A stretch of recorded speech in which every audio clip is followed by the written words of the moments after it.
પોરબંદરની ખાસ જેલમાં અઠવાડિયા પૂર્વે ગાર્ડમેન ઉપર હુમલો કરનાર કેદીનો પોલીસે કબજો લઈ વધુ તપાસ હાથ ધરી છે. પોરબંદરની ખાસ જેલમાં 2 મહિનાથી ગાર્ડમેન તરીકે ફરજ બજાવતા ભેરજી વાંકજી ચૌહાણે અઠવાડિયા પૂર્વે કમલાબાગ પોલીસ મથકમાં ફરિયાદ નોંધાવી જણાવ્યું હતું કે તારીખ 20ના તેઓ તથા અન્ય કર્મચારીઓ ઓન ડ્યુટી હતા.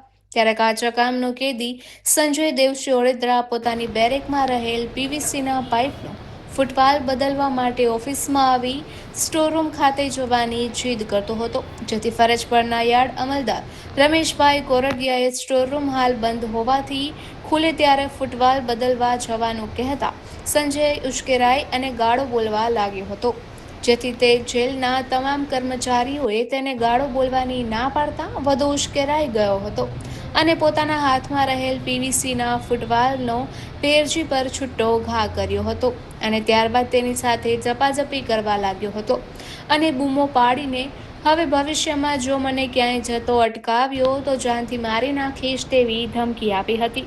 આથી સ્ટાફે અને અન્ય કેદીએ તેને પકડીને બેરેકમાં મોકલી દીધો હતો. ઇજાગ્રસ્ત ભેરજીને માથામાંથી લોહી નીકળતું હોવાથી તાત્કાલિક જેલના દવાખાને લાવીને પ્રાથમિક સારવાર આપ્યા બાદ વધુ સારવાર માટે સરકારી હોસ્પિટલે ખસેડવામાં આવ્યો હતો, જ્યાં 4 લઈને રજા આપી દીધી હતી. ત્યારબાદ સંજય સામે ફરજમાં રૂકાવટ અને ઝપાઝપી કર્યાની ફરિયાદ નોંધાવી હતી. આથી પોલીસે સંજયનો જેલમાંથી કબજો લઈ વધુ તપાસ હાથ ધરી છે. હુમલો કરનાર હત્યા કેસમાં કાચા કામના કેદી તરીકે જેલમાં હોવાનું જાણવા મળે છે. નિપુલ પોપટ, પોરબંદર ટાઈમ્સ.